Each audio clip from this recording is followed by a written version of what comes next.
Un saludo, bienvenidos a su podcast Ubícate. Mi nombre es Lisbeth Ramos y el día de hoy queremos presentarles un capítulo más de tu podcast Ubícate, un podcast de la Vicepresidencia del Estado Plurinacional de Bolivia que tiene el objetivo de informar y compartir de forma cercana la información geográfica que llevamos adelante en Bolivia.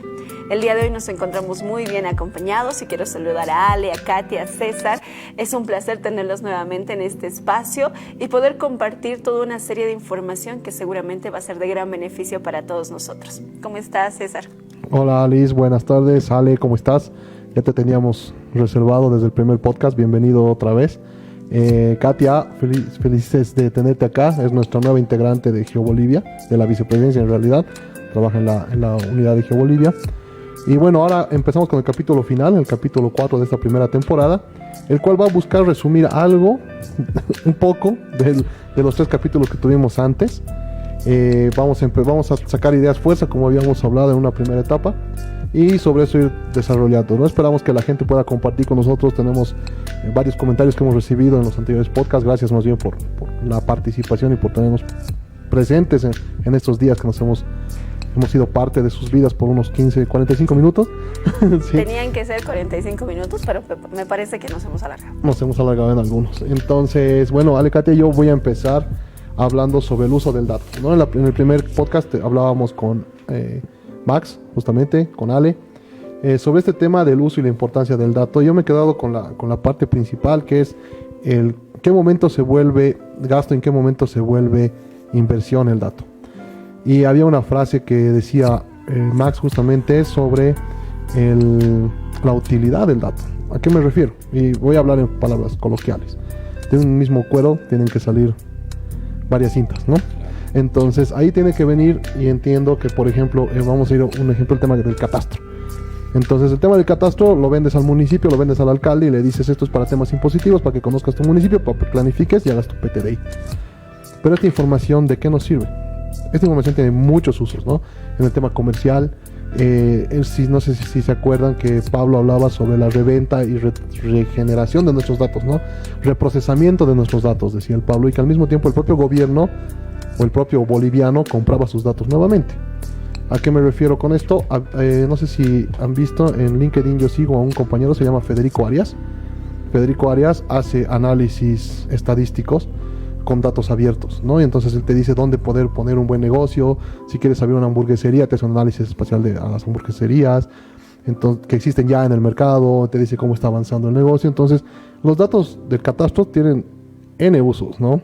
Pero me voy a ir al más importante, y el que ha estado molestándonos hace unos meses, en el censo. No sé si siguen en radio. Yo estaba el fin de semana en casa y escuché una entrevista de una experta de la Universidad de San Simón. Y ella decía que hay que hacer comparación de cartografías. Tenías que haber dado tu cartografía municipal para que se haga el censo, no tenías que dar comparación de cartografías ahora. Entonces eso, cuando ya la cartografía catastral sirve para el censo o sirve para estos temas, ya no es un gasto, ¿no? Es una inversión. Entonces esa es una de las ideas que me ha quedado rodando del primer capítulo, y la importancia de ir generando estos datos y que nos vayan generando otros productos, ¿no? Pero a la par de eso, para los que nos siguen, para los que nos acompañan desde el primer capítulo, habíamos abordado en estos 3 primeros una serie de variantes sobre la información cartográfica, no solo en el uso, también en el tema de la homogenización. Exacto. En el tema del acceso, en el tema del rol del geógrafo, en fin, hacemos un montón de temas, pero parte de lo que comentas, que creo que lo habían puntualizado muy bien, es que un pilar fundamental para el tema de los datos era la planificación, precisamente en la relación que mencionas del censo, o sea, tener tal cantidad de información dispersa por diferentes lugares. Sí. Una puede ser la de la municipalidad, otra puede ser a nivel departamental, y así tenemos muchas. Exacto. Pero parte de lograr un objetivo es el tema de la planificación con los datos, porque con una buena planificación esos datos que tienes tú logran que puedan llegar al fin último. Yo lo que hablaba el Fernando, ¿te acuerdas? Fernando Alcons, que nos hablaba sobre el uso de la información, por ejemplo, para el tema de las inundaciones que han pasado recién, ¿no? Entonces que sí, que efectivamente hemos levantado datos, hemos utilizado, pero nunca hemos llegado a aplicarlos quizás. Exacto. En algunos casos. Con relación a eso, bueno, primero que nada, gracias nuevamente por la invitación. Es lindo poder volver a este lugar que ya considero como un lugar más familiar, digamos. Sí, realmente. Y además había un compromiso con cierto tipo de condición. Ya, no, mentira. Yo les cuento que tengo una amiga, una colega igual geógrafa que recientemente terminó una maestría en la Flaxo en México. Y el año pasado yo viajé por otro tipo de detalles, pero me encontré con ella y ella me decía, Alex, no tienes idea. Mi punto de vista sobre la relevancia cultural y humana, hablando del censo, que tiene que ver con la información geográfica, ha trascendido fronteras que no pensaba. O sea, a veces llegamos como técnicos particularmente, y pues todos los colegas del área me entenderán mejor, llegamos mucho a enfrascarnos en el tema del proceso metodológico, y de eso también nos hablaba Javier Mallea, ¿no? De las nuevas tecnologías robotizadas. Me gustó mucho esa entrevista y nos enfocamos mucho en eso, pero no nos enfocamos, o mejor dicho, soltamos o dejamos de lado la importancia con la trascendencia humana o social que tiene. ¿Por qué les cuento esto? Porque ella estaba financiando una maestría relacionada como que a la geografía social y cultural. No tengo muy bien el nombre. Tati, si estás viendo, me corregirás ahí en los comentarios. No tengo muy bien el nombre de la maestría, pero ella hizo dentro de su tesis, si no estoy mal, una revolución geográfica o cartográfica de la ciudad del Alto, que es una ciudad que está creciendo increíblemente fuerte, es una ciudad que está teniendo nuevo tipo de roles dentro de lo que viene a ser el comercio, llamémosle generalmente, y ella ha empezado a dar puntos de cómo la información geográfica, es decir, la ubicación geoespacial, va a interferir en el alteño tal cual. Desde el horario en el que se levanta, desde las actividades laborales que tiene, hasta las actividades de ingresos económicos por persona, por familia y demás. Y era bien interesante porque no solo se ha basado en cartografiar, sino también se ha basado en hacer un análisis humano, un análisis cultural, un análisis de todas las situaciones que una persona que vive en el Alto, que es del Alto o que transita por el Alto lo va a hacer. Entonces me llama mucho la atención el tema del censo, la verdad, hermano, o sea, porque al final llegamos nosotros a cerrarnos con que nuestra información solamente va a estar vinculada al proceso técnico, y no está mal, porque en realidad nosotros trabajamos desde el proceso técnico aportando a cualquier proyecto que se pueda emprender, pero darle el carácter cultural, y esto pasa con el censo, entender de que esa información va a generar no solo parámetros de inversión y demás, sino parámetros de conocer de dónde estás viniendo. Y por eso ciertas ciudades, sin entrar en detalles, han dicho que, o sea, ¿de dónde estoy viniendo? Realmente, ¿qué es lo que ocurre con mi población? ¿Qué es lo que ocurre con mi vecino? ¿Qué es lo que ocurre con lo que va? No, más o menos va por ahí un poco mi comentario, lo que decías tú. Sí, no vamos a entrar a hablar del censo específicamente porque es un tema bien delicado, pero ponte, había creo que he visto la tesis de tu amiga, sí, me han hecho algunas consultas sobre información del Alto específicamente, porque sí, efectivamente no es lo mismo vivir en Río Seco, en Villadela, en el Distrito 8, en el Distrito 13, por proximidades y movimientos. Claro, efectivamente. Además que o ciudad satélite y que tienes el teleférico ahí al frente de tu casa, digamos, ¿no? Claro. Entonces es totalmente distinto y efectivamente. Pero cuando yo estaba a clases en la EMI les decía a mis estudiantes, ¿cuántos de aquí viven en el Alto, por ejemplo? ¿No? Y el 80% levantaban la mano. Sí. Entonces, ustedes usan las calles de La Paz. Si algo les pasa aquí en la EMI, ¿a qué hospital los van a llevar? No nos van a llevar al Hospital del Sur porque se nos mueren en el camino. Nos van a llevar a un hospital aquí en San Miguel, a un hospital en Obrajes. Nos van a hacer uso del servicio médico de La Paz. Entonces no es que andate de mi ciudad, no funciona así. Lo que pasa, y eso me decía mi director acá, son ciudades dinámicas. Exacto, es la palabra. ¿Cuánta gente, cuántos millones no va a ser millones porque hemos descubierto que somos menos? Entonces, ¿cuántos miles de alteños bajan a la ciudad a trabajar, vuelven en las noches, todos los días? ¿Y cuántos paseños también suben al Alto a trabajar? Eso te iba a decir igual. O sea, no es que solo vienen del Alto a La Paz. Y vamos a La Paz, vamos a decir Santa Cruz. El aeropuerto está en Guarnes, no está en Santa Cruz. Entonces, todo el movimiento económico se genera en Guarnes y al final la gente termina desayunando en Santa Cruz. Exacto. ¿No? Entonces, ahí son ciudades dinámicas, son ciudades que interactúan. Vamos a ir al mismo tema en Sucre. El aeropuerto estaba en la ciudad. Ahora está, creo que a 2 días en no está tanto, ¿no? Pero está lejos, ya está en otro municipio, creo. Sí. Entonces, ya generas está otras. En el municipio, está en el municipio de Amparaes. Exacto. No son a 2 horas, por favor. No, está 1 hora. 2 días, digamos. Claro. Entonces. 2 días. Entonces, es un municipio que ya está generando otro movimiento económico, ¿no? Que no hace directamente a Sucre como tal. Entonces son ciudades dinámicas, los datos han ido actualizando y eso decía justamente en la que hablabas del último podcast, creo que decía Javier, en el tema de la calidad del levantamiento del dato, ¿no? Claro, incluso hablaba de la gelatina, no sé si te acuerdas, Sí, hablaba de la claro, de la gelatina proyección. sobre lo que nosotros hacemos trabajos. Y en realidad no puedo sentirme exento a eso. Dirás, pero Ale, tú no mides, o Katia, tú no estás haciendo medir a campo. Sí, pero trabajo con esos datos que pueden estar en esa masa gelatinosa, ¿no? Entonces, no sé, como que llega a ser un factor bien determinante el cómo, el dónde y considerando la ciudad dinámica. ¿Qué pasa en el oriente? En el oriente, por ejemplo, yo tengo varios amigos venianos con los que a veces echamos un bolito y estamos charlando ahí y echando ahí un poco de charla y todo. Y la mayoría de mis amigos venianos que están aquí en La Paz se reúne, no sé qué sé yo, 2 veces por mes o los viernes para echar bolitas de la tarde, y llega un rato en el que viene de Rurrenabaque, viene de tal municipio, de Trinidad, de San Borja y demás. El trabajo dinámico entre ellos es más generalizado, enfocado a las mismas poblaciones de todos los municipios que pueden ver allí en Beni, por ejemplo, ahorita hablando de mis amigos venianos, ¿no? Entonces hay como un trabajo de que el veniano, si quiere encontrar a sus amigos, va a ir donde fuera necesario, digamos, algo que no puede pasar en otras ciudades, por ejemplo, ¿no? Entonces Sí. hay un dinamismo, como dices, ¿no? Totalmente. Pero y cuando vamos a entrar a esto de dinamismos, y me viene a la cabeza lo que hablaba la Andrea Mejía, el tema de el levantamiento que hacen los guardaparques. ¿Verdad? Entonces esa ya es una cartografía colaborativa, ¿no? O sea, ellos están haciendo su levantamiento, sus mediciones, y lo que decía la Andrea, no han estudiado para esto, pero sí saben hacerlo, Exacto. ¿no? Entonces, para la calidad del dato, creo que tenemos suficiente con lo que decía la Andrea. Pero, o sea, van de la mano el tema de la calidad y de la cantidad.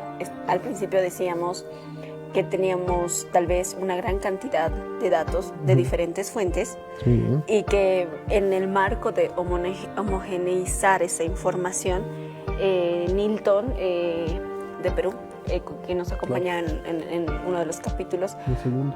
en el segundo nos hablaba de todo el proceso que han tenido que llevar adelante durante 20 años para poder lograr que toda esa información que tal vez es dispersa se pueda, no sé si la palabra es unificar, Sí. pero lograr que sea una base de datos donde podamos tener un acceso que va junto con la calidad, porque un reporte puede ser de los guardaparques, otro es un reporte científico, otro parte del empírico, y todo eso, universidades, de la academia. Claro, Entonces, todo eso se funde, o sea, se tiene todo ese dato.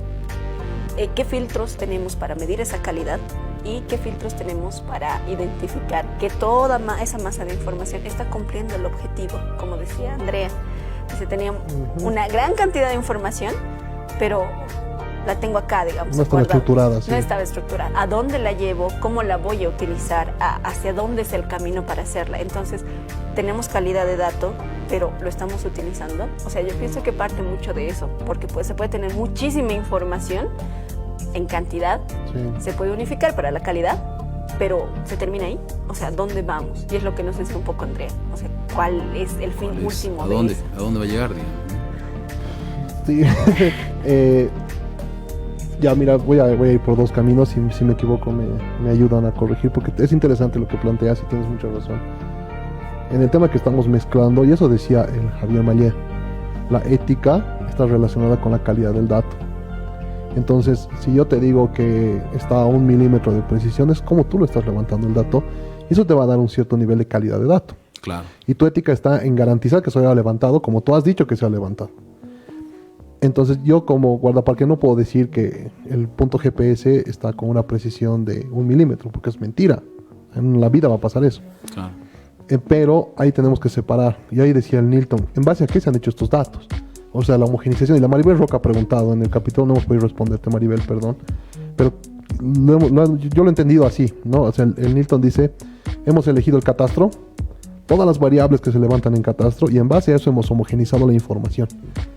Entonces, todo ese cúmulo tiene una misma calidad, tiene una misma lógica, tiene metodologías, tiene manuales, tiene reglamentos. Y va a servir de base. Y va a servir de base los para proyectos, N cosas. Corredores y demás. Tal cual, exactamente. Y homogenizamos la información. En Chile ha pasado lo mismo con tierras. Chile ha agarrado el INRA chileno, digamos, y ha creado su infraestructura y ha dicho, ya en base a esto, cuando tenemos un montón de información, vamos a trabajar y vamos a desarrollar esto. Y eso, como dices, es la base. A eso ya le podemos sumar el otro montón que decías, ¿no? La precisión de cartografía colaborativa, ¿no? De IGV, información geográfica voluntaria, donde la gente va y levanta.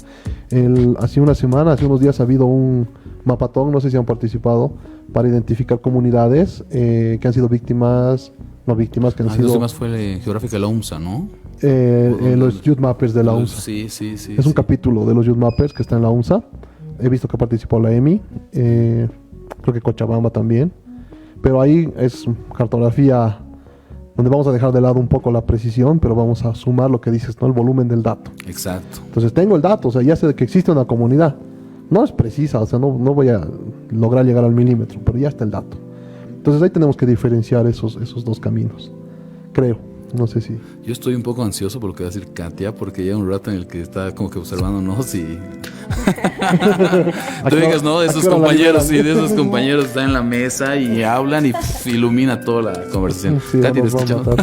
Respecto a la homogenización de la información, me parece que en Bolivia también hemos dado pasos, ¿no?, agigantados con respecto a los instrumentos de planificación, los PTDIs, para homologar los radios urbanos, pues nos da ciertos lineamientos, ¿no?, para homogenizar la información.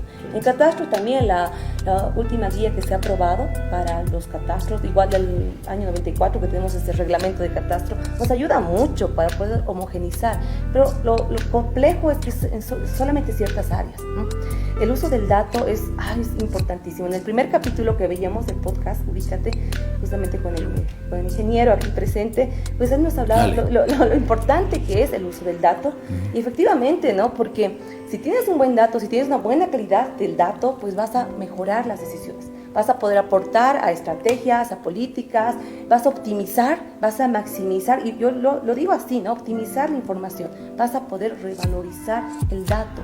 Convertir el dato a información es una de las características que tiene, ¿no?, que tiene el profesional geógrafo, que manejamos la información geográfica. Entonces, el reto quizá está en un poco en unificar la información, ¿no?, que si bien tenemos ciertos lineamientos, ciertos instrumentos que nos ayudan, pero habría que aplicarlo ya, ¿no?, en más áreas, ¿no? Entonces, eso quizás es el reto que hay que poder abordarlo ahora, y qué mejor que en estos espacios de información geográfica. Yo creo, y me gustaría poner un tema sobre la mesa, que es justamente qué obstáculos, y eso me ponía al venir acá y todo eso, qué obstáculos llegamos a tener todos los espacios que trabajamos con información geográfica, que desde mi punto de vista son todos, al momento de acceder y al momento de, no sé si la palabra es descargar, obtener o ya tenerla la información.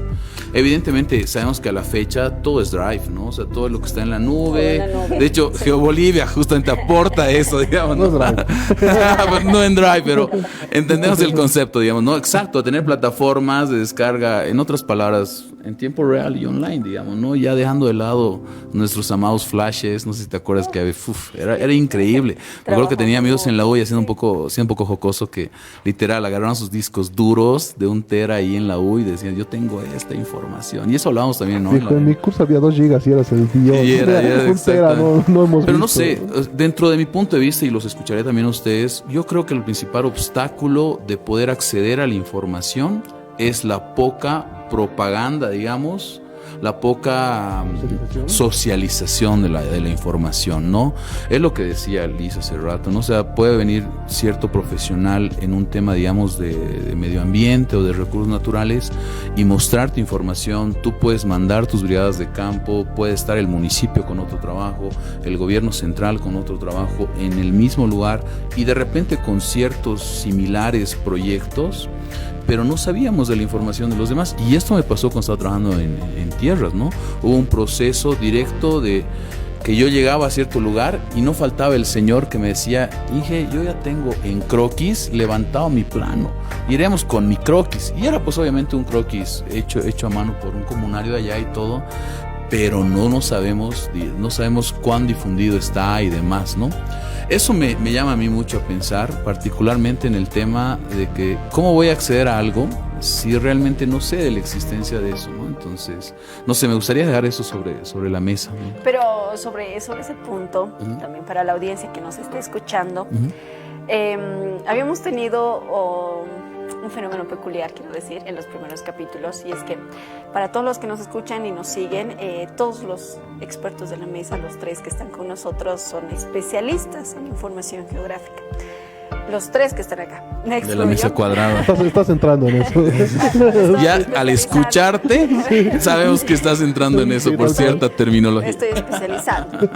Entonces, no todos los que nos escuchan también son del área, ¿no? Exacto. Entonces, precisamente hemos creado este podcast desde GeoBolivia con el objetivo de que la información geográfica sea mucho más accesible para el ciudadano de pie, para la población, para la ciudadanía en general. En ese marco, en los primeros capítulos, teníamos todavía con nuestros invitados el tema de la terminología que manejaban, que era bien especializada y demás, ¿no? Y buscábamos que sea mucho más amigable para que podamos entenderla. ¿Por qué? Porque al lograr entenderla, que sea mucho más accesible, logramos un entendimiento y empoderamiento de la ciudadanía respecto al tema. Sí.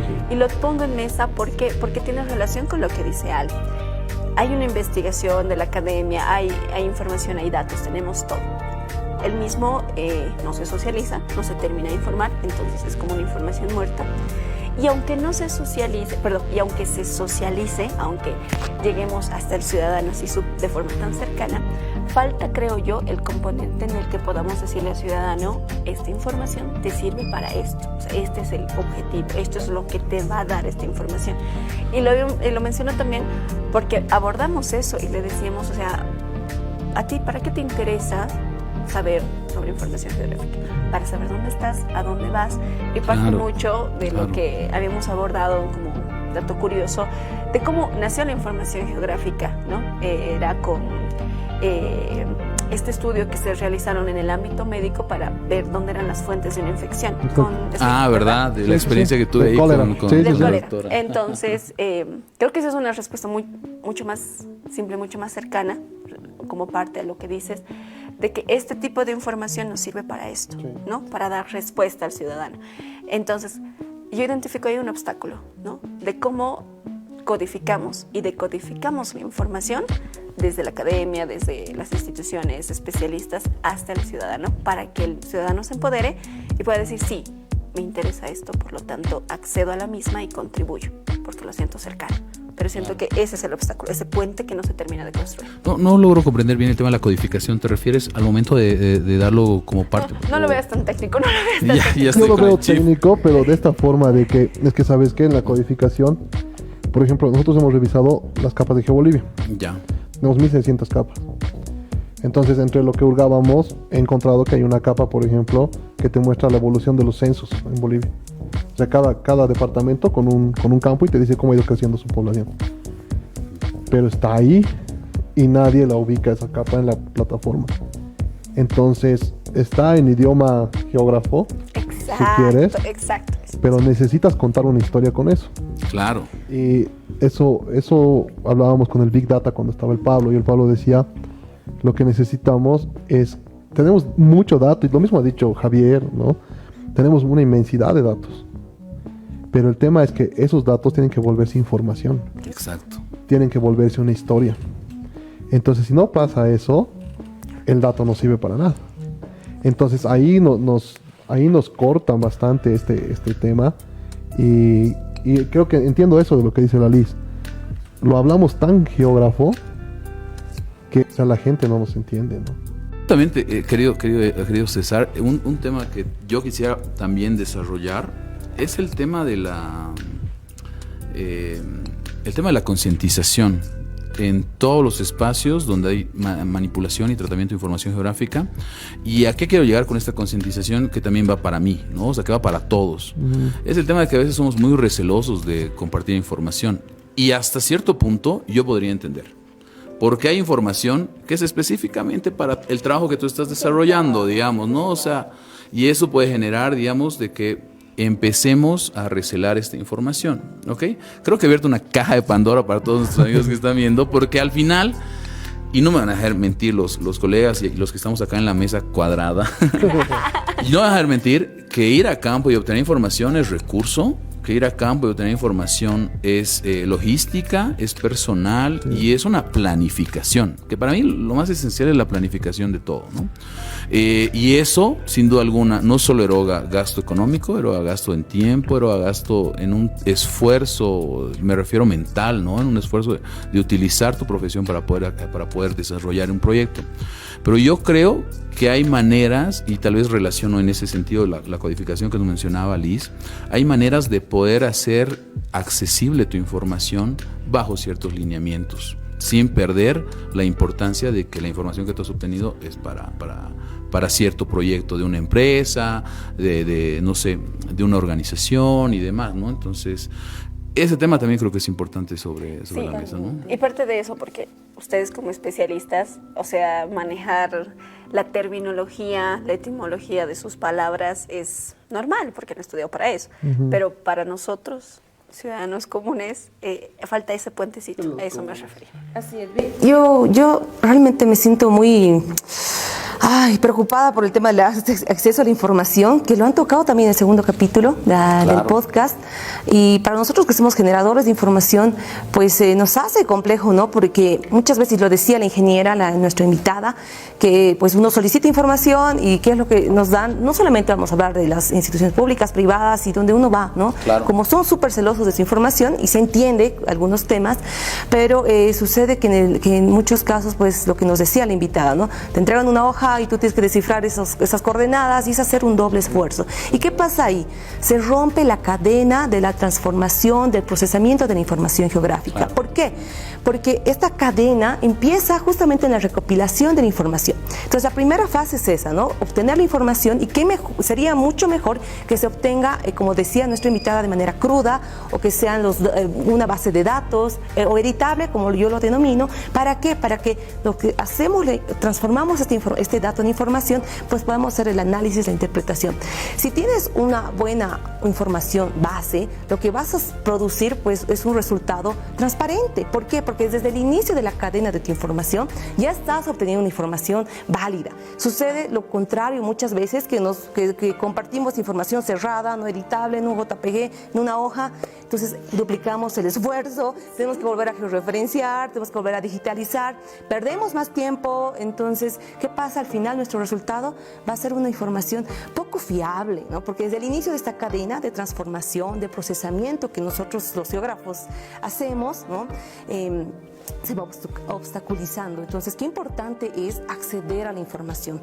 Y como decía, ¿no? Alex, se entiende que muchas áreas pues son reservadas, se entiende, se comprende, pero lo ideal sería que se pueda compartir. En el capítulo 3 del podcast nos decía uno de nuestros especialistas que mientras más se comparta la información, más se pueda... Me quitaste mi participación. Carlos Vidal. Exactamente. Carlos Vidal decía eso. Exactamente, me quedo muy sorprendida con esa frase, que mientras más se comparta la información, pues va a ser más útil. Mientras más puedas procesar esa información, va a ser mucho más útil. Claro. Y qué interesante es eso para nosotros los que generamos esta información. Quiero destacar que Katia es nuestra fiel seguidora desde el capítulo 1. Sí, ha escuchado atentamente todo. Exacto, y así parece. Cada uno, y seguramente... No es que tenga apuntes allá abajo. No, es verdad. Y seguramente, como ustedes que nos están escuchando, Katia está atenta a todo lo que el día de hoy estamos compartiendo. Los invitamos también a participar en este trabajo dinámico, a compartir y a comentar cuáles son sus dudas de todo lo que estamos conversando, porque todo el trabajo que queremos hacer ahora también es compartirlo, como decimos, con la participación de ustedes. Y creo que mucho nutre los comentarios que van poniendo, digamos, ¿no? Sí, ahí el Ariel, Raúl y tenemos otra lista. Contra nosotros por la pero en todo caso ayuda mucho eso, ¿no? Eso realmente. Ahora sí, claro. Adelante, César. No, ya me quitó la participación. No, y fue por turnos que le quitamos. No, mira, lo que yo quería ver es que, bueno, se escuchaba a los tres en realidad, porque ya tenemos nuestra nueva especialista. El tema es un ciclo vicioso, creo yo, porque entramos en la apertura de los datos, de ahí saltamos a la calidad del dato, porque mucha gente le da miedo compartir su dato porque no está seguro de la calidad. Eso también, es verdad. Y es ser verdad, interpelado. Es verdad. ¿No? Estar en un juicio ahí. Exactamente. Es porque no está unificado. homogeneizado, ¿no? Porque no está homogeneizada la información, creo que es por eso, ¿no? Por varias cosas, uno que no está homogenizado, otro que el peor enemigo del geógrafo es otro geógrafo. Sí. Entonces, Los peores enemigos están en la misma mesa. Claro. Entonces están No viendo digo acá. en qué te equivocas, ¿no? Entonces, en lugar de ir apoyando y mejorar las cosas, es siempre un tema de inquisición, ¿no? De matemos al que ha hecho el dato y lo ha abierto, porque lo ha hecho.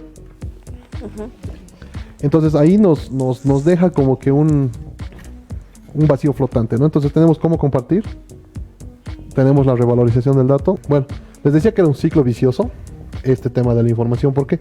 Porque tenemos un montón de información que no la estamos utilizando. Tenemos información que no es pública. Y volvemos a la calidad del dato, que no la publicamos justamente porque no tiene calidad, ¿no? Entonces hemos estado dando vueltas en lo mismo, creo, y tenemos que cortar esto, y ahí viene la preocupación de a dónde estamos yendo. Dónde estamos y a dónde estamos yendo. Y este tema del círculo vicioso creo que tiene varias aristas. Creo que una de ellas, respecto a lo que decías, que el enemigo de un geógrafo es otro geógrafo. Entonces creo que es perfecto para poder cuestionarnos. Entonces, ¿cuál es el papel del geógrafo en ese círculo vicioso? ¿O a dónde vamos a ir? Bueno, me gustaría recalcar un poquito acerca de algunas referencias de algunos autores, geógrafos. Por ejemplo, Pattison nos hablaba acerca de 4 tradiciones, ¿no? Entender un poquito la geografía para los que no conocen bien de nuestra área. Habla de tradiciones acerca de que la geografía es la ciencia de la tierra como tal. Entender la geografía también como el espacio, los lugares, las localizaciones. Ese es el lugar de la geografía. Y sobre todo el determinar cuál es la influencia que tiene el ser humano con el medio. Entonces, entendiendo eso, podemos ver que la geografía está en todo, que todo el tiempo hacemos geografía desde que nos levantamos. Y en uno de los capítulos también nos decía uno de nuestros invitados que respondernos el dónde, ¿no es cierto? Que es parte de la geografía. La pregunta geográfica constante es ¿dónde? ¿Dónde ha sucedido esto? ¿No? Pero no solamente sería esa la pregunta geográfica. Yo me animo a decir que hay muchas más preguntas, como el por qué ha sucedido este fenómeno aquí, quién lo ha hecho, ¿no? ¿Qué ha pasado? ¿En qué tiempo? Entonces ahí estamos pudiendo complementar lo que es el espacio, el tiempo, en cuándo. Entonces no solamente es el dónde, sino es decir por qué, es identificar, analizar en qué momento se ha tomado esa información, ese papel de la geografía. Entonces, entendiendo esto, que la geografía es muy sencilla, que lo podemos practicar todos los días, lo que nos hace distintos, ¿no?, a los geógrafos, y el papel esencial que tenemos como geógrafos, pues es analizar el espacio. Es poder tener esa capacidad de conocimiento, de investigación, de relacionar el espacio, el medio con el ser humano. Entendiendo esto, pues me gustaría también compartirles algunos de los superpoderes que tenemos los geógrafos, como es el cartografiar. El geógrafo por naturaleza, pues somos mapeadores, somos cartógrafos, o no. Los superpoderes está bueno, a ver. Tenemos ciertos superpoderes, y para ello necesitamos supergeógrafos. Necesitamos justamente lo que decíamos, ¿no?, de esta información geográfica. En este superpoder que yo me animo a decir es que no solamente hacemos un mapa, un lindo mapa, sino lo que nuestro plus es que podemos interpretarlo, podemos analizarlo, justamente para esas tomas de decisiones. Y ahí yo te quiero cortar, querida Katy. Hay un detalle que hace 2 semanas hablaba con mis alumnos de civil y de ambiental, y les decía, estamos llevando justamente el tema de escalas, ¿ya? Y estamos llevando el tema de los ejercicios de escalas, ¿no? Que es un tema que a veces no lo tenemos bien trabajados, y tanto para un civil como para un ambiental. El trabajo en escalas son totalmente distintos, ¿no? O sea, estamos hablando de escalas, de cierto tipo de escalas para construcción civil y cierto tipo de escalas para trabajar temas medioambientales. Y en ese entendido, muchos, es que eso es lo que nos pasa cuando estamos en la U, muchos por la firma o muchos por el llegar al resultado, empezamos a dar, pues, así valores como si nada. Acá está, esa escala tantos, a centímetros mide esto, en el papel es esto, en el terreno es esto, y bueno, ahí giraba mis ejercicios de escalas. Y yo les decía, no. O sea, si tú vas a dar un valor simplemente y no lo sabes interpretar como tú dices, o no lo sabes introducir dentro de un proyecto, entonces yo ya añadía, aparte de que me resuelvan el ejercicio de escalas, añadía el tema de que me resuelvan o que me den un párrafo de conclusión. A escala tantos, el proyecto va a continuar, la distancia que existe entre tal lugar y demás, ¿no? Por eso te doy plus a eso. Eso se trata, ¿no? La complejidad que del papel del geógrafo, que no solamente es manejar manejar escalas, ¿no? Que es que la parte técnica se hace compleja en el momento de aplicarlo en campo, la escala, que el sistema de referencia, que las proyecciones. O sea, por ejemplo, cartografiar para nosotros pues es eso, y además darle una conjunción con el diseño, ¿no? Con la semiología cartográfica que te tiene que mostrar el mapa. Siempre digo, un buen mapa te tiene que hablar para cualquier usuario, que no solamente seamos nosotros que entendemos lo que es escala, que entendemos lo que es la proyección. Un buen mapa tiene que expresarte ese lenguaje, ¿no? Porque es tu herramienta que va a mostrar ese lenguaje que quieres mostrar con ese mapa, ¿no? Entonces, el buen mapa lo tiene que leer todo tipo de usuario. Ese para mí es un buen mapa, y eso es lo difícil, y los geógrafos no tenemos ese papel de poder realizar, elaborar esa cartografía, pero a la vez saberla interpretar, saberla mostrar, saberla expresar de manera correcta. Además, otro superpoder que tenemos pues es el ojo clínico, ¿no? Los geógrafos, el ojo clínico. El ojo clínico. Es decir, que tenemos muy desarrollada la observación. La observación. Me agrada mucho el tema que mencionas acerca de los superpoderes. Está bien interesante poder relacionarlo a eso. La verdad, yo soy fan de los cómics, ¿sabes? Entonces como que lo súper entiendo, y seguro más de uno los estará mirando. Me gustaría añadir. Sí. Hay un verdad. Qué creativo. Verdad, y hasta tiene su traje, su capa. ¿Verdad? Sería muy bonito. Nos va a explicar muy bien estos superpoderes, ¿no? Y me gustaría complementar lo que dices, eso del ojo crítico, ¿no? Me acuerdo que antes de salir profesional, ya estaba en la U, mis papás siempre me llevaban a Copacabana, así toda la vida. O sea, copacabaneño, prácticamente, digamos, mi Copacabana del alma, digamos. Y hasta que empecé a estudiar, ¿no? Nuestra profesión, empezar a meterme ya más en temas de planificación y todo, empecé a ver con otro ojo, ¿no? Con un distinto. Yo creo que eso nos pasa a todos, ¿no? O sea, cuando nosotros viajamos, ya empezamos a ver en puntos, líneas y polígonos. Ya con eso te digo mucho, digamos, ¿no? Entonces, es bien real eso, ¿no? Y ayuda mucho a que podamos tener conciencia de que los que estamos metidos en la profesión tenemos una gran responsabilidad. Yo creo que esa es la parte de un superhéroe, ¿no? O sea, tener una responsabilidad. Continuando la jocosidad, ¿no? Claro. Sí, exacto.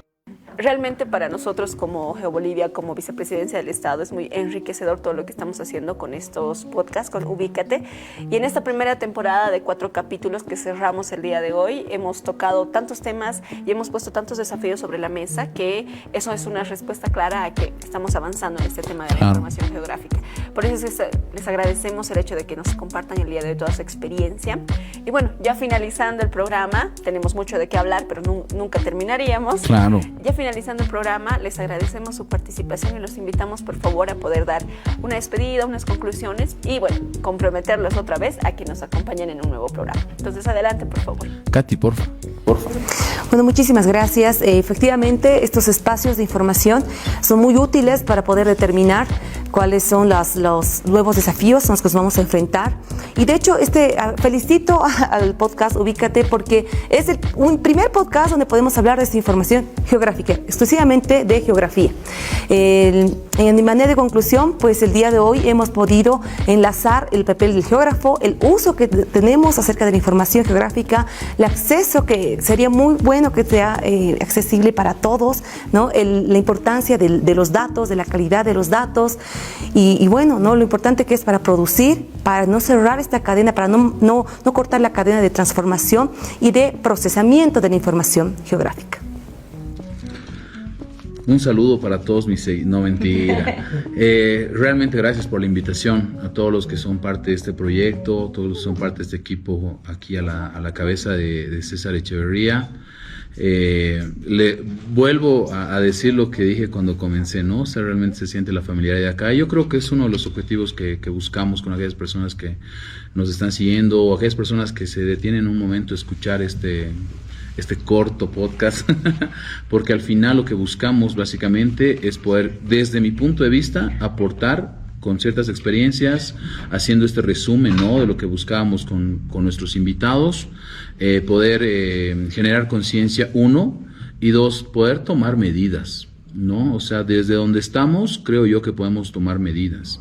Ya de por sí, desde generar en nosotros o en nuestros trabajos cierto tipo de situaciones que vayan desde un trabajo ético hasta un trabajo colaborativo, estamos tomando medidas, ¿no? Hace 4 años hice igual justamente con el Colegio de Geógrafos, hice igual como una especie de podcast, llamaremosle, ¿no? Donde invitaba a ciertos profesionales para que nos cuenten cómo estaba la realidad detrás de la investigación. Y hubo un ingeniero de la UMSA que dijo algo bien interesante. Dijo, no vamos a solucionar nada con estas situaciones. Es verdad, o sea, de repente no hay como una solución concreta tal cual ahorita a varias problemáticas que hemos ido tocando. Pero es importante de notar de que la punta de lanza ya se está afilando, digamos, ¿no? Entonces, lo que prosigue más adelante, eso me comentaba tras cámara César, son temáticas que van a ir viniendo con relaciones delicadas, con relaciones más profundas, pero que buscan que nuestra información, nuestra profesión llegue a más personas, ¿no? Y me encanta mucho que en este equipo esté Liz, porque justamente da el componente de ese vecino, de ese ciudadano que es de a pie, digamos, ¿no? Y ayuda mucho el poder trabajar con eso. Entonces yo los invito a todas las personas que nos están observando, comentando, siguiendo y todo esto, que puedan continuar en este proceso. Ayuda mucho, creo, el tema de los comentarios. Me imagino que hay un link al que igual podrían mandar algunos correos o algo, digamos, ¿no? Pues nada, que Dios los bendiga mucho y gracias nuevamente. Buenísimo, Ale, gracias. Katia, gracias. Vecina, gracias.